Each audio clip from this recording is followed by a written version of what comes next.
सत्य की खोज से जुड़े हुए सभी साधकों का हार्दिक अभिनंदन। आशा है आप स्वस्थ होंगे, आनंद में होंगे और साधना भी कर रहे होंगे। जो नहीं कर रहे हैं वो करने लगेंगे कुछ समय बाद। जो मन भी बना रहे हैं उनके लिए भी बधाई कि आप कम से कम मन बना रहे हैं साधना का। तो जैसा कि मैंने आपको शायद किसी वीडियो में वादा किया था लेटेस्ट, कि मैं एक वीडियो आपको दूंगा एनपीसीज के ऊपर, नॉन परफॉर्मिंग करेक्टर्स, जिन्हें मैं चेतना विहीन व्यक्तित्व बोलता हूँ, जिन शरीरों में चेतना नहीं है। तो उसका कुछ पता चला आपके जीवन में उनका क्या उद्देश्य है, वो क्यों पैदा होते हैं। इस पूरी सृष्टि में कोई भी चीज बिना उद्देश्य के पैदा नहीं होती। घास का एक तिनका भी उगता है तो उसका कोई ना कोई उद्देश्य होता है।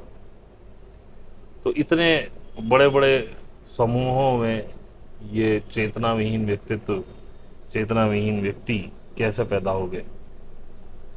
ऐसा तो हो नहीं सकता कि बिना किसी परेशानी, बिना किसी महत्व के या उद्देश्य के ये लोग पैदा हुए हों।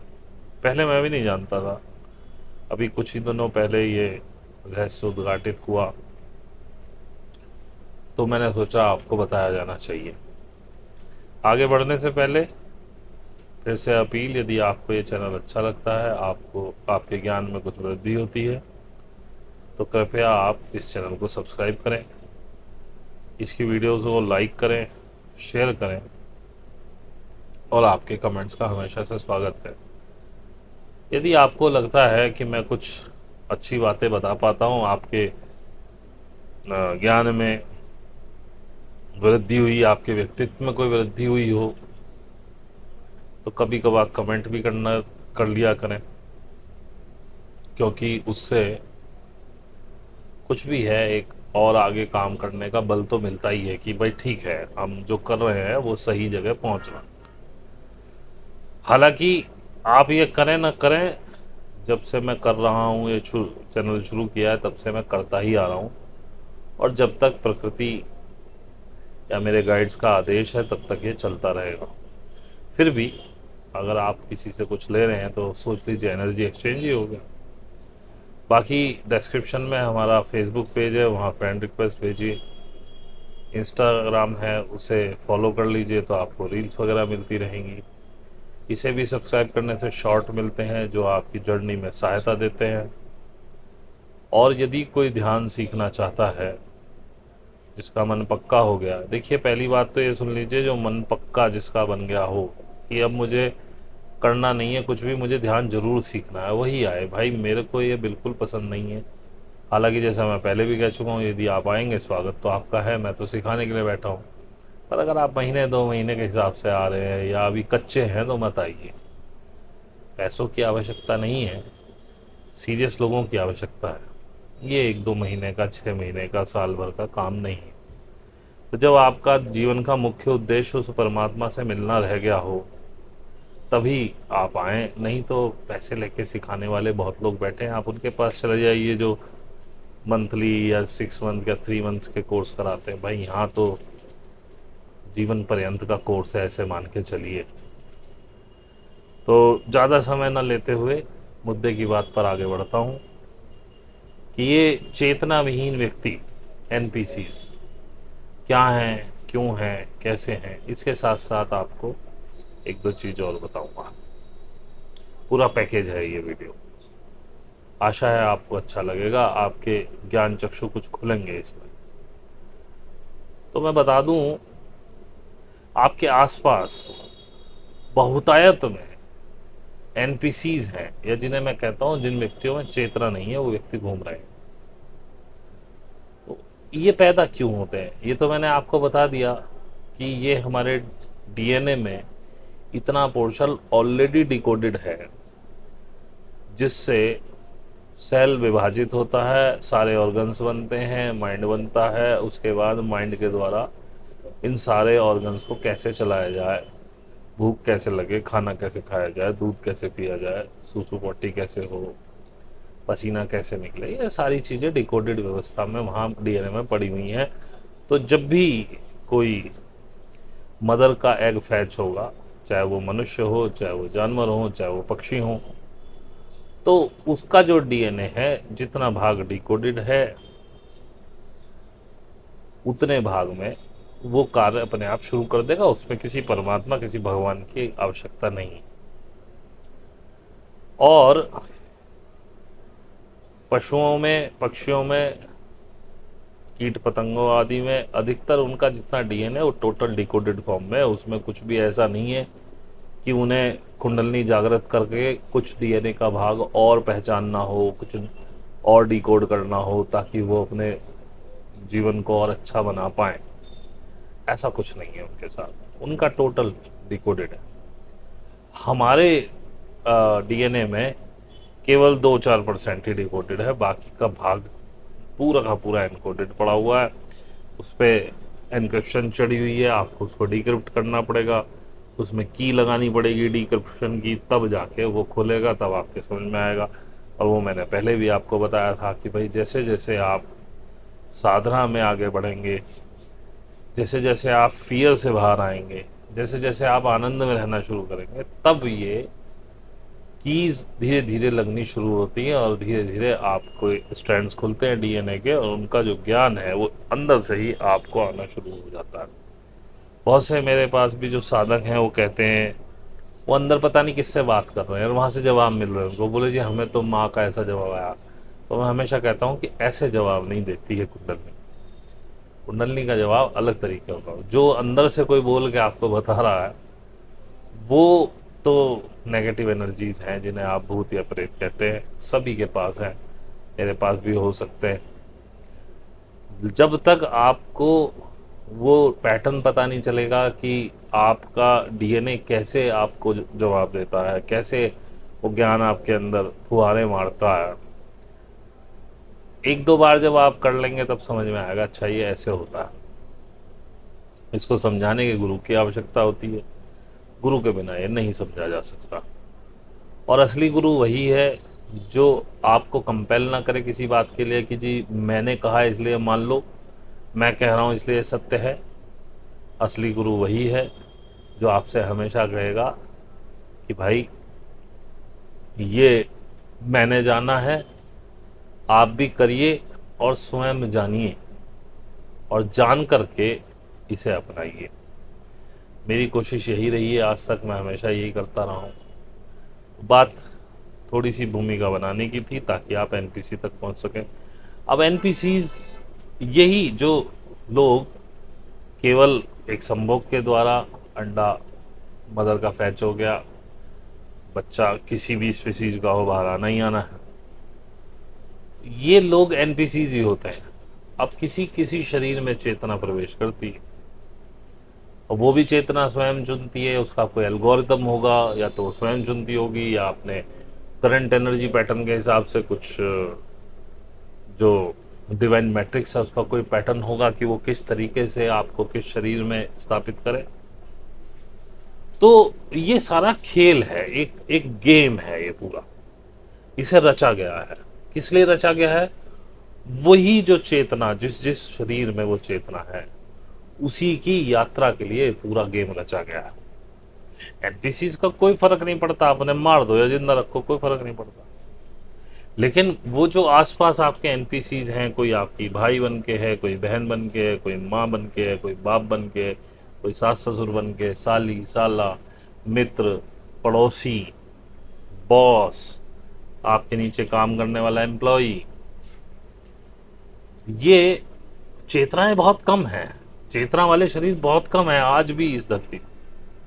तो ये जो सारे एनपीसीज हैं, ये आपकी चेतना की यात्रा को बढ़ाने के लिए, आगे बढ़ाने के लिए ये एक एनवायरनमेंट क्रिएट करते हैं जिसमें कुछ लोग आपको सताते हैं, कुछ लोगों से आपको प्रेम होता है, कुछ लोग आपको मोह में फांसते हैं, क्योंकि ये सारा टेस्ट इस चेतना का है।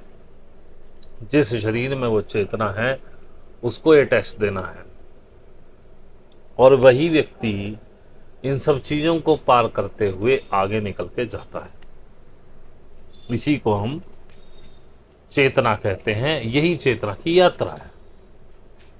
अब पहली बात तो कोई परमात्मा नहीं है, कोई ईश्वर नहीं है, तो वो तो क्या आपकी परीक्षा लेगा। उसने तो लाइव बिसात बिछा रखी है 64 की। उसमें जगह जगह से आपको पोक किया जा रहा है। आपके मन में लालच भी आएगा पड़ोसी को देख कर, कभी ईर्ष्या भी होगी। इन सारे जो उल्टे सीधे ये विचार आपको क्रिएट होते हैं अंदर, कभी ईर्ष्या के, कभी स्नेह के। स्नेह भी बुरा है। किसी से प्रेम हो जाएगा आपको, कोई बहुत अच्छा लगे, किसी पे ममत्व होगा, किसी से ईर्ष्या होगी, किसी पे क्रोध आएगा। कुल मिला के ये सारे ही भावों को काउंटर करना है, और इन भावों को उत्पन्न करने वाले ये एनपीसीज होते हैं। क्योंकि यही जो जो क्रिया करते हैं, और ये पूरा समाज एनपीसी से भरा हुआ है, यही इस मैट्रिक्स को क्रिएट करते हैं मैक्सिमम। अब आप समझो, एक बाबा टाइप आदमी कोई कहे कि भाई ये फला व्रत कर लो, ऐसे करो तो वैसे होगा, वैसे करो तो वैसे होगा, ये करना चाहिए, नहीं करना चाहिए, सुबह 5 बजे उठो, भगवान की मूर्ति को नहलाओ धुलाओ, उसे भोग लगाओ, ये करो, इतनी माला तुलसी की करो, ये करो, वो करो। अब वो कहे और पता चले जो उसके पंडाल में बैठे हैं, 1000 में से 900 आदमी चेतना वाले हैं और 100 एनपीसी है, तो वो होगा ही नहीं। क्योंकि वो लोग तो कभी नहीं मानने वाले, चेतना वाले व्यक्ति जो। और 100 एनपीसी 9,000 लोगों में कर क्या लेंगे, उनसे क्या फर्क पड़ेगा। बाबा की दुकानें बंद हो जाएगी। और चेतना वाला व्यक्ति सूनर और लेटर जान ही जाता है। लेकिन ये इतने थोड़े होते हैं, और इन्हीं की वजह से ये पृथ्वी पे सारा खेल खेला गया, क्योंकि ये प्रिजन प्लानेट है, उसी चेतना का प्रिजन है। उसी को ये सारे संस्कारों से ऊपर उठना है, सारी भावों से ऊपर उठना है, शून्यता में जाना है। ये सारा खेल उसी के लिए। और अब आप इसका रिवर्स करके देखें कि 1000 लोगों में 900 एनपीसीज हों और 100 चेतना वाले हों, तो वो बाबा के कर्मकांड, वो मैट्रिक्स क्रिएट हो जाएगी। और जो ये युगों की परिकल्पना है, हालांकि मैं युगों की परिकल्पना नहीं मानता हूं, मैं प्रिसिशन ऑफ इक्विनॉक्स को मानता हूं। तो उसी के हिसाब से युग तय किए गए। सतयुग जिसे कहते हैं, सतयुग का पीक पॉइंट वो होता है जब ये सेंट्रल सन हमारे सन के बिल्कुल नजदीक हो, according to precession of equinox. और कलयुग का जो पीक पॉइंट होता है वो होता है जब ये सेंट्रल सन हमारे सन से सबसे ज़्यादा दूरी पर हो। इसीलिए युग की परिकल्पना में 2 सतयुग और 2 कलयुग एक साथ आते हैं।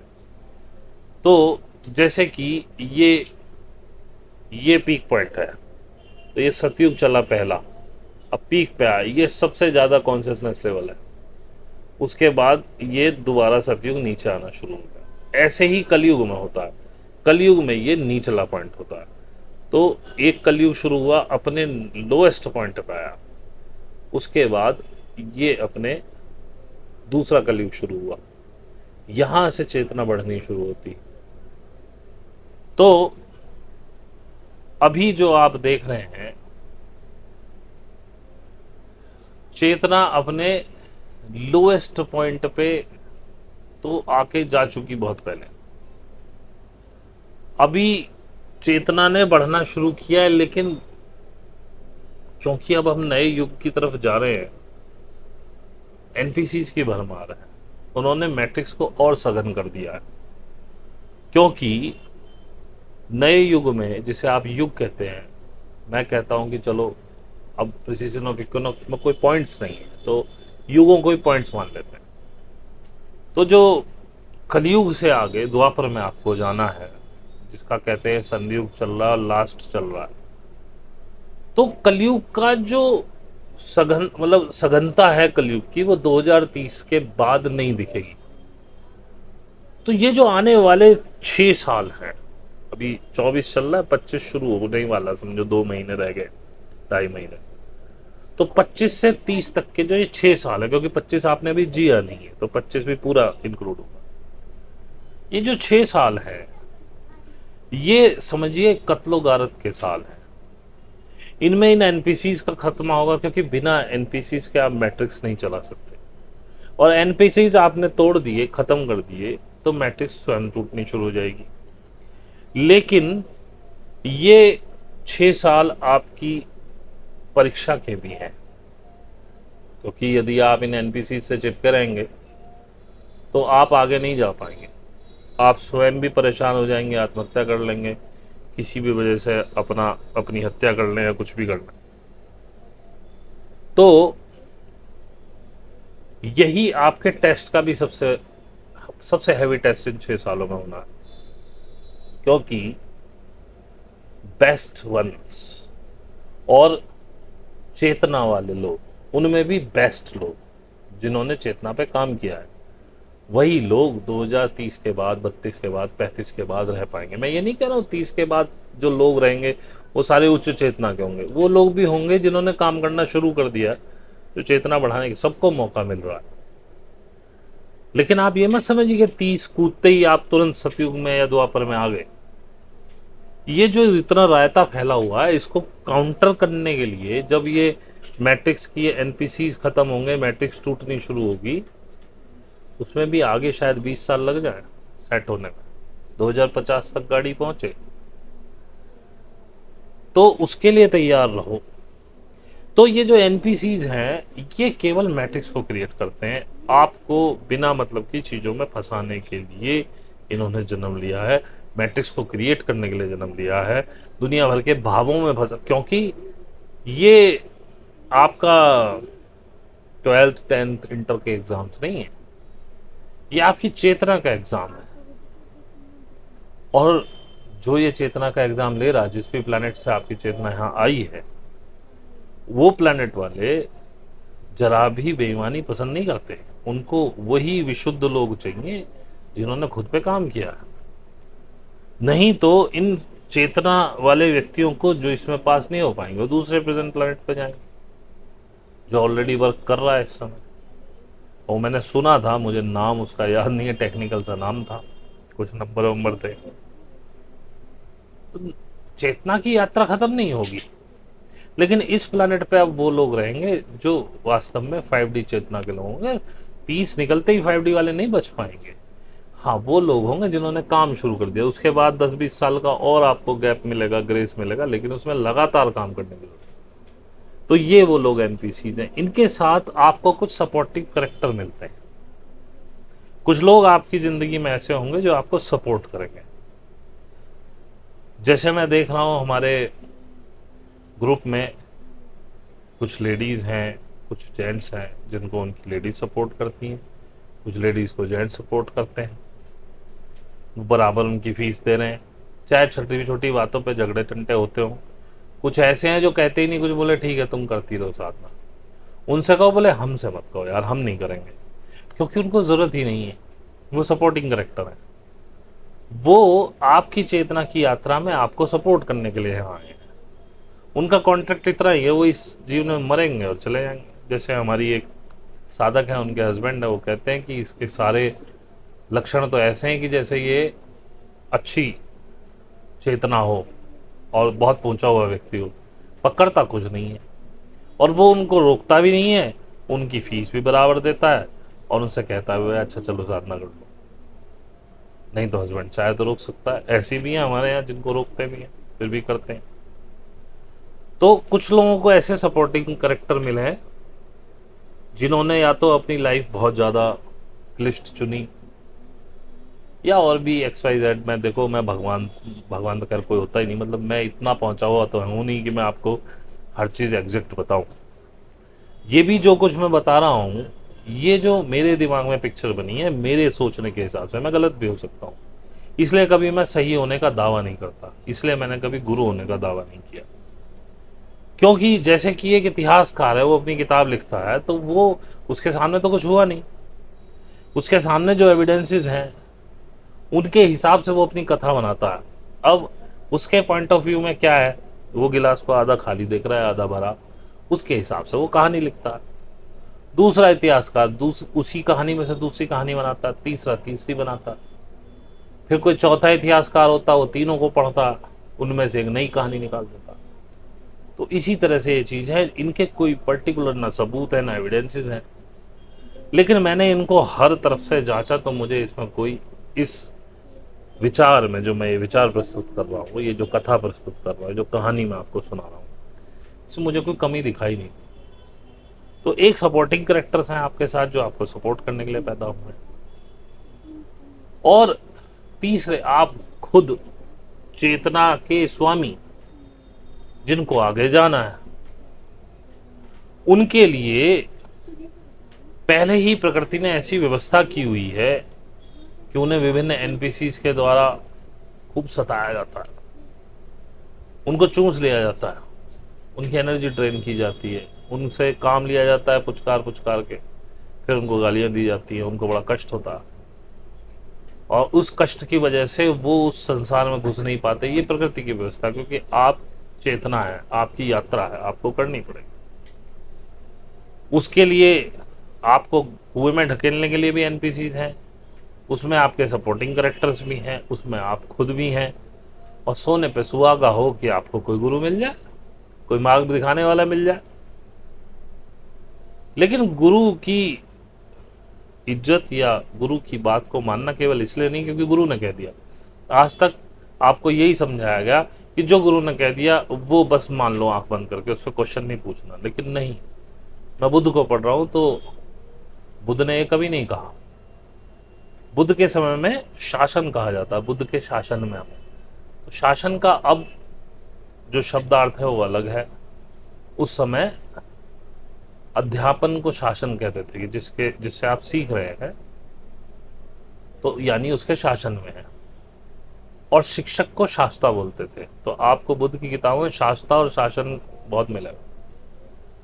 तो बुद्ध कहते थे, बुद्ध तो अपना अगर कोई उनका शिष्य कोई बात उनकी कह दे कि हाँ ये मेरे समझ में आ गई, तो उससे क्वेश्चन पूछते थे, क्या तुम केवल इसलिए तो नहीं मान रहे क्योंकि शास्त्रा ने कहा? तो बोलता था नहीं। क्या तुम इसलिए तो नहीं मान रहे, क्या तुम इसे अपने अनुभव से मान रहे हो? बोलता था हाँ। क्या तुम अपने अनुभव होने के बाद ही इस निष्कर्ष पर पहुंचे हो कि ये बात सत्य है? बोले हाँ। कहीं ऐसा तो नहीं कि आप शास्त्रा से इन्फ्लुएंस्ड हो इसलिए मान रहे हो? बोला नहीं। तब जाके वो कहते थे कि ठीक है, अब ये तुम्हारा अपना ज्ञान है। तो यही कोशिश मेरी भी रही शुरू से। हालांकि मैंने बुद्ध को अभी पढ़ना शुरू किया है, पीछे तो बहुत सारी चीज़ें पढ़ी, तो शुरू से मेरी भी यही कोशिश रही कि कोई मेरी बातों को केवल इसलिए न मान ले कि मैंने कहा है। आपके पास कोई पक्ष है तो आप रख सकते हैं, इस बात पे भी रख सकते हैं, हम डिबेट भी करने के लिए तैयार है। अगर आप चाहेंगे तो मैं डिबेट भी कर सकता हूँ, मतलब, लेकिन शास्त्रार्थ कुतर्कों वाला ना हो।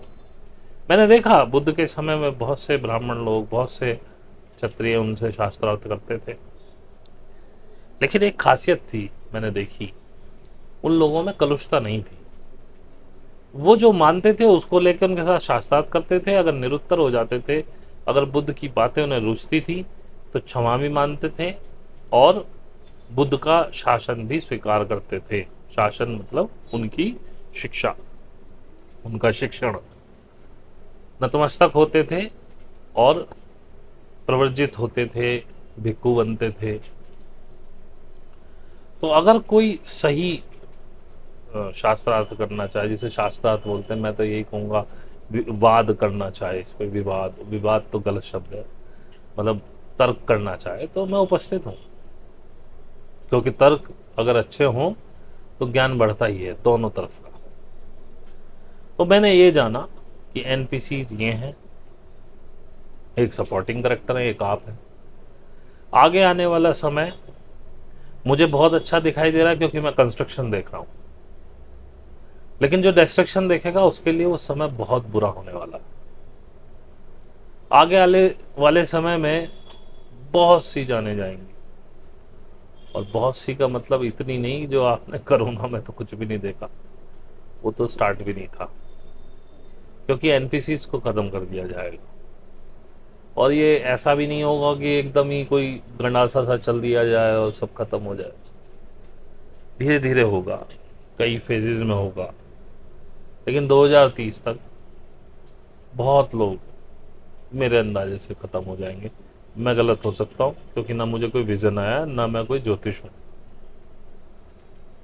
मैं ये भी नहीं बता सकता कि कितने लोग रहेंगे, लेकिन हाँ इतना मैं कह सकता हूँ कि आधे से तो कम ही रहेंगे। और वो कितने कम रहेंगे इसका मुझे नहीं पता, जब समय होगा जब देख लेंगे। और ना तो मैं ये कह रहा हूँ कि भगवान ना करे कि ऐसा हो, ना मैं ये कह रहा हूँ भगवान करे कि ऐसा हो, क्योंकि जो प्रकृति है वो अपना निर्णय ले चुकी है।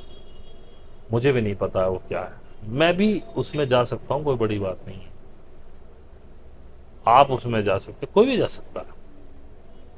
फिर भी मुझे यही लगता है कि जो ध्यान करेगा, साधना, क्योंकि अब मेरे लिए मृत्यु का कोई, मृत्यु ही आनी है लास्ट में, तो मैं मृत्यु का वर्ण अभी इस समय भी करने के लिए तैयार हूँ, मुझे कोई डर नहीं। लेकिन फिर भी मुझे लगता है कि जो ध्यान अथवा साधना में लिप्त होगा वो आगे जाएगा ही, उसकी रक्षा प्रकृति करेगी, क्योंकि उन्हीं के लिए तो ये सब हो रहा है। उन्हीं को, क्योंकि आगे ऐसे ही लोगों को रहना है। अब अगर जो ध्यान कर रहा है, ध्यान में आगे बढ़ रहा है, वो भी मर जाए, फिर पृथ्वी पर रहेगा कौन? एनपीसी ही रहेंगे क्या? बिना चेतना के व्यक्ति रहेंगे क्या? उन्हीं के लिए सारी मेहनत हो रही है क्या? तो मुझे इतना ही कहना था। ये छोटा सा वीडियो है, बहुत ज़्यादा इसमें नहीं है। ये मेरे समझ में आया, आशा करता हूँ आपको समझ आया हो। किसी को कोई सवाल हो तो कमेंट भी कर सकता है, मेल भी कर सकता है, यथोचित जवाब देने की कोशिश करूँगा। आप मुझसे सहमत नहीं हैं तो भी आप लिख सकते हैं, आप सहमत हैं तो भी लिख सकते हैं। आपको कोई मन में कोई कुंठा वगैरह हो मेरे प्रति, आप कुछ भी अपशब्द लिखना चाहें लिख सकते हैं। तारीफ़ें सुनने का मैं आदी नहीं हूँ, लेकिन अगर आपके मन से कोई बात निकल रही है, कोई धन्यवाद इस तरह के शब्द हैं, तो वो भी आप लिख सकते हैं। बाकी जो यहाँ तक रुके, जिन्होंने देखा, अच्छा लगा हो तो लाइक कर दीजिएगा प्लीज़, क्योंकि आप लाइक करना ही भूल जाते हैं। और सब्सक्राइब ना किया हो, आपको लगता हो ये चैनल कुछ देता है, तो सब्सक्राइब कर लें। आपको लगता है कि आपके कुछ और दोस्तों को ये मिलना चाहिए, तो शेयर कर दें। बाकी सारी चीज़ें डिस्क्रिप्शन में हैं। जो सीखना चाहें मुझे व्हाट्सएप कर दें, टेलीग्राम कर दें, ईमेल कर दें। फ़ीस मेरी 1000 रुपये महीना है। और जो बहुत सीरियस हों वही आएँ, मुझे नॉन सीरियस लोग पसंद नहीं। तो इसी के साथ साथ आपका बहुत बहुत धन्यवाद यहाँ तक रुके रहने के। आज के लिए इतना ही।